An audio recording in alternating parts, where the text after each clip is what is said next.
এখন এমনটাই হয় যখন আমরা সবসময় বেশি পাওয়ার কথা ভাবতে থাকি। আমরা মনে করি আমরা আরও অনেক কিছু পাওয়ার দাবি রাখি। ঠিক আছে, এই অনুভূতিটাই আমাদেরকে সার্বক্ষণিক একটা অতৃপ্তিতে ডুবিয়ে রাখে। আমরা বরাবরই অসন্তুষ্ট থাকি। এটা এ ধরনের চিন্তার একটা প্রভাব। আমরা সবসময় ক্রুদ্ধ হয়ে থাকি। যা কিছু আপনার সামনে আসুক, আপনি এটা নিয়ে বিদ্রূপ করেন।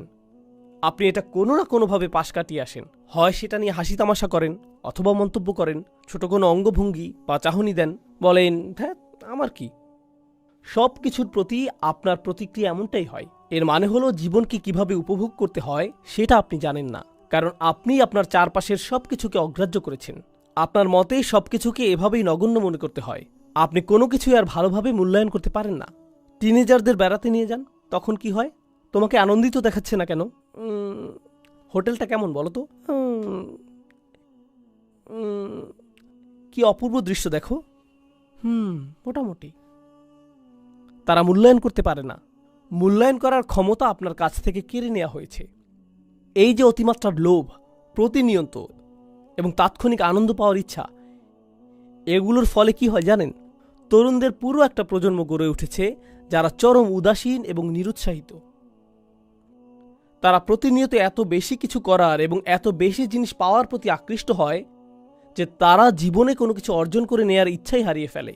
তারা শুধু বাসায় বসে থাকে আর সারাদিন ভিডিও গেম খেলে, আর নেটফ্লিক্সে বা অ্যামাজনে, হুলু কিংবা ইউটিউব বা অন্য যেখানেই হোক একটার পর একটা ভিডিও দেখে এবং এভাবেই চলতে থাকে। আপনি যদি তাকে প্রশ্ন করেন তুমি কি করতে চাও, কিছু না। তুমি আগামীকাল কি করবে, এই তো কিছু না। তোমার জীবনের লক্ষ্য কি, আমার তেমন কোনো লক্ষ্য নেই। তোমার মেজর বিষয় কোনটা, আমি এখনো ঠিক করিনি। কি বলো তুমি 5 বছরের সিনিয়র, অথচ এখনো তোমার মেজর ঠিক করনি? আমি নিশ্চিত না, আমি অনেক কিছু চেষ্টা করেছি, তারপরও আচ্ছা যাকগে। তাহলে আপনি একেবারে নিরুৎসাহী একটা প্রজন্ম দেখেন। আপনি জানেন এই ধরনের সম্পূর্ণ নিরুৎসাহী একটা মানব সভ্যতা গড়ে উঠলে কি হয়? এই যে প্রচণ্ড লোভী মানুষগুলো যারা অন্যায় করে এবং আক্ষরিক অর্থে পৃথিবীর সম্পদগুলো লুট করে থাকে আর দুর্বলদের অন্যায়ভাবে নিয়ন্ত্রণ করে, তারা এত সব কিছু করার পরও পার পেয়ে যায়, কারণ সংখ্যাগরিষ্ঠ লোকজনেরই এগুলো পরোয়া করার মতো অনুভূতি নাই। তাদের আত্মকেন্দ্রিকতা তাদেরকে সম্পূর্ণ অনুভূতিহীন বানিয়ে দিয়েছে। আমার চাওয়াগুলো যতক্ষণ পূরণ হচ্ছে, এসবের কি দরকার? তাহলে আমরা এমন একটা সময় বাস করছি যেখানে আপনি টিভিতে চ্যানেল পরিবর্তন করে করে দেখতে পারেন, অথবা ফেসবুক পেজ বা অন্য কোথাও যেখানে বিজ্ঞাপন দেখায়, যেখানে আফ্রিকার বাচ্চাদের কষ্ট, অথবা বাংলাদেশে ঘটে যাওয়া ভয়াবহ বন্যার দৃশ্য, বা পাকিস্তানে ঘটে যাওয়া কোনো তীব্র ভূমিকম্পের দৃশ্য দেখানো হয়, আর আপনি সেই ছবিগুলো দেখেন এবং আপনার মধ্যে কিছুই হয় না। আপনার কোনো কিছুর পরিবর্তন হয় না, চোখ দিয়ে পানি আসে না, কিছুই হয় না। আপনি মানুষের দুঃখ দুর্দশা থেকে সম্পূর্ণ বিচ্ছিন্ন। এটা কতটা ভয়াবহ ব্যাপার আপনি জানেন? দেখুন, আমরা কিন্তু এখানে ঈমান নিয়ে কথা বলছি না। আমরা বলছি ধীরে ধীরে আমাদের মধ্যে মনুষ্যত্ব কমে যাচ্ছে। এগুলো মানবিক অনুভূতি। আপনি হতে পারেন একজন খ্রিস্টান, একজন ইহুদি কিংবা নাস্তিক। যখন আপনি কোনো মানুষের দুঃখ কষ্ট দেখবেন, অবশ্যই আপনার মধ্যে এর প্রভাব পড়ার কথা। আপনার মনের মধ্যে এমন কিছু ঘটবে যা আপনাকে পীড়া দিবে, মানুষকে সাহায্য করার আকাঙ্ক্ষা তৈরি হবে। কিন্তু যখন এই ধরনের কিছুই হয় না, তখন আপনি চ্যানেল পাল্টে সেটাই দেখেন যা দেখতে আপনার মন চায়। একটা মুভি যেটা আপনার মস্তিষ্ক থেকে এগুলো আবার মুছে দিবে। আজকাল এটাই ঘটে চলছে। এটা সত্যিই খুবই ভয়ঙ্কর সময়। আমি একটা মুসলিম দেশে গিয়েছিলাম। সেখানে একজন আরবকে জিজ্ঞেস করলাম এখানকার মানুষরা কিভাবে সময় কাটায়, তরুণরা কিভাবে সময় কাটায়। আমি অন্তত 50 জন লোকের কাছ থেকে একই উত্তর পেয়েছি যে তারা শপিং মলে ঘুরতে পছন্দ করে। এদেশে বেশ গরম, সারাদিন তাপমাত্রা বেশি থাকে, তারা বাইরে বের হয় না। শপিং মলগুলো রাতে খোলা থাকে, মাগরিব থেকে ফজর পর্যন্ত মলগুলো মানুষে ভর্তি থাকে। এরাই আপনাদের উম্মাহ, আপনাদের ভবিষ্যৎ প্রজন্ম। বাবা হিসেবে তারা কেমন বাবা হবে, মা হিসেবে কেমন মা হবে ওরা, ইসলামের কেমন দায়ী হবে, কেমন সরকার তারা চালাবে, ভবিষ্যতে কেমন মানুষ হবে ওরা, কেমন মুসলিম হবে সে কথা বাদ দিন, মানুষ হিসেবে ওরা কেমন হবে, বুঝতে পারছেন? যাই হোক, আমি আমার বক্তব্য সংক্ষিপ্ত করছি। আমার হয়তো আর 5 মিনিট সময় বাকি আছে। আজকে আমি আপনাদের যে বিষয়টা বলতে চাই সেটা হচ্ছে কোরআনের ক্ষমতা। আমি জানি আপনারা বহু লেকচার শুনেছেন যেখানে আপনাদের বলা হয়েছে যে আমাদেরকে কোরআন শিখতে হবে, এর অর্থ আমাদের বুঝতে হবে, এটা আমাদের অধ্যয়ন করতে হবে, তেলাওয়াত করতে হবে, মুসলিম হিসেবে কোরআনের সাথে আমাদেরকে সম্পৃক্ত থাকতে হবে। এই কথাগুলো আপনারা 1000 বার শুনেছেন। আমি আশা করছি আমি ওই আলোচনাগুলোর সাথে একটা নতুন মাত্রা যোগ করব, শুধুমাত্র একটা। আমি আমার নিজের ব্যক্তিগত অভিজ্ঞতা থেকে কিছু কথা বলছি। আমি চাই আপনারা এগুলো বোঝার চেষ্টা করুন। দেখুন, আমার জীবনে জীবন দর্শনের জ্ঞানগত সমস্যা ছিল, নৈতিক সংশয় ছিল, আবেগ অনুভূতির সমস্যা ছিল, ঠিক আছে? আমাদের সবার জীবনে কখনো না কখনো আবেগ অনুভূতির দ্বন্দ্ব থাকে, সবারই কখনো না কখনো অস্তিত্ব নিয়ে চিন্তার সংকট থাকে, জ্ঞান বিচক্ষণতার সংকট থাকে, কিংবা কোনো না কোনোভাবে আর্থিক সংকট থাকে। আমার জীবনের সেরা উপহারটা সম্ভবত আমার শিক্ষক আমাকে দিয়েছিলেন।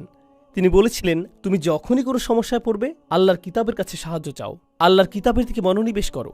দেখুন, আরবি শেখার জন্য আমার অনুপ্রেরণা কিংবা তাফসীর অধ্যয়নের জন্য আমার অনুপ্রেরণা কখনোই কোরআনের জ্ঞান অর্জন করা ছিল না। জ্ঞান অর্জন করা আমার মূল উদ্দেশ্য ছিল না, এটা এখনও আমার মূল উদ্দেশ্য নয়। আমি জ্ঞান অর্জনের জন্য চিন্তিত নই, বরং আমার কাছে গুরুত্বপূর্ণ হলো এ থেকে এমন একটা সম্পদ অর্জন করা যা আমাকে প্রতিনিয়ত সুস্থ করে তুলবে। বিষয়টা এমন, আমি মনে করি কোরআন একটা কূপের মতো, আর আমি প্রায় তৃষ্ণার্ত হই। যখনই আমার তৃষ্ণা পায় আমি কোরআনের কাছে যাই, এখান থেকে তৃষ্ণা মেটাই এবং আমি ভালো বোধ করি, এটা আমাকে প্রশান্ত করে। দেখুন, আমাদের বুঝতে হবে যে কোরআন হলো আর শিফা, কোরআন হচ্ছে শিফা, এটা মানুষকে সুস্থ করে তোলে। অনেকেই মনে করেন, এই তো আমি কোরআনের অর্থ পড়ছি, আমি অনেক কিছু বুঝতে পারছি, আমি অনেক বিষয় শিখছি, আমি কিছুটা আরবি ভাষাও শিখছি, খুবই ভালো কথা। দেখুন, আমি শেখার পক্ষের বড় একজন সমর্থক হিসেবে বলছি, শেখাটা মূল লক্ষ্য নয়। শেখা হলো আপনি কিভাবে পানির আধার থেকে পানি তুলবেন, শুধুমাত্র সেটা জানা। বিষয়টা অনেকটা এরকম, আমি পুষ্টিকর খাবার সম্পর্কে সব কিছু শিখেছি, কিন্তু আপনি পুষ্টিকর খাবার খান না, তাহলে এগুলো শিখে কি লাভ? আমি সঠিক খাদ্যাভ্যাস, ভালো ব্যায়াম সম্পর্কে জেনেছি, আমি জানি কোন কোন ব্যায়ামগুলো করা উচিত, কখন করা উচিত, এগুলো সব আমি জানি, কিন্তু আপনি এগুলোর একটাও করেন না। আমি গাড়ি সম্পর্কে সবকিছু জানি কখন গাড়ির তেল পরিবর্তন করতে হয়, গাড়ির কোনো কিছুর সংযোগ ছুটে গেলে কিভাবে ঠিক করতে হয়, কিন্তু আপনি নিজের গাড়ির যত্ন নেন না। কি করছেন আপনি? আপনি কেন এগুলো শিখেছেন? এই জ্ঞান আপনাকে সাহায্য করার কথা ছিল, তাই না? আমি যে বিষয়টা প্রমাণ করতে চাইছি, বেশিরভাগ সময় আমরা জোর দিয়ে বলতে থাকি আমাদের জানতে হবে, শিখতে হবে, কিন্তু আমরা এই কথাটাতে জোর দেই না যে আমাদের এটা ধারণ করতে হবে। জানা আর ধারণ করা একই কথা নয়, তাই না? মুসলমানেরা কোরআন সম্পর্কে অনেক কিছু জানার পরেও অমুসলিমদের মতো ঠিক ততটাই ক্ষতিগ্রস্ত, ভোগবাদী এবং ততটাই লোভী হতে পারে। পার্থক্য শুধু এটুকুই যে তারা কোরআন সম্পর্কে জানে, অন্য কোনো পার্থক্য নেই। আর যখন মানুষ পথভ্রষ্ট হয়, এই কিতাব তাদেরকে আবার সঠিক পথে আনে, এবং এরপর কি হয় বলুন তো? পরবর্তীতে তারা আবারও বিপথে যায়, আর এই কিতাবটা আবার তাদেরকে সঠিক পথে আনে, তারপর আবার তারা বিপথে যায়, আবার এটা তাদের সঠিক পথে আনে। ইন্না হাদাল কুরআনা ইয়াহদি লিল্লাতি হিয়া আকওয়াম। নিশ্চয়ই এই কোরআন এমন একটি পথ দেখায় যা অধিক সরল ও সঠিক। অধিক সরল সঠিক মানে হলো, ধরুন আপনি এই পথে যাচ্ছেন, এটা আপনাকে আবার সোজা পথে নিয়ে আসবে। ওয়ায়ুবাশশিরুল মুমিনিনা আল্লাযীনা ইয়ামালুনাস সলিহাত, এবং এটা নেক আমলকারী ঈমানদারদের সুসংবাদ দেয়। আল্লাহ এই বাস্তবতার স্বীকৃতি দিচ্ছেন যে আপনি আমি অনেক ভুল করি, যা আমাদেরকে দুঃখ দুর্দশায় ফেলে, কিন্তু আল্লাহ আযজা ওয়াজাল্লা আমাদেরকে ওয়াদা করেছেন, যদি তুমি এই কিতাবের সাথে একটা সত্যিকারের সম্পর্ক গড়ে তুলতে পারো তাহলে তুমি সফল হবেই। দেখুন, আমি আপনাদের নিশ্চয়তা দিয়ে বলছি, এই কিতাব শেখার পেছনে আপনাদের উদ্দেশ্য হয় এর মাধ্যমে নিজেকে পরিশুদ্ধ করে তোলা। দেখবেন আপনি এটা শেখার জন্য আল্লাহ এমন সব সম্ভাবনার দুয়ার খুলে দিবেন যা আপনি কখনো কল্পনা করেননি। আরবি শেখা আপনার কাছে এক টুকরো কেক খাওয়ার মতো সহজ মনে হবে। তাফসীর অধ্যয়ন করা আপনার জন্য একেবারে সহজ হয়ে যাবে। কেন বলুন তো? এজন্য নয় যে আপনি জ্ঞান অর্জন করতে চান, বরং এর কারণ হলো আপনি আল্লাহর কথার মাধ্যমে নিজেকে পরিশুদ্ধ করতে চান। আপনি চান আল্লাহর কথাগুলো আপনার অন্তরে প্রবেশ করুক। কদ জাআতকুম মাউইযাতুম মির রাব্বিকুম ওয়া শিফাউল লিমা ফিস সুদূর ওয়া হুদান ওয়া রাহমা। তোমাদের জন্য তোমাদের রবের পক্ষ থেকে এসেছে উপদেশ, এটি চিকিৎসা, এটি নিরাময়কারী হিসেবে তোমাদের জন্য এসেছে। সুবহানাল্লাহ। আজ আমি আপনাদেরকে মূলত এই কথাটাই বলতে এসেছি।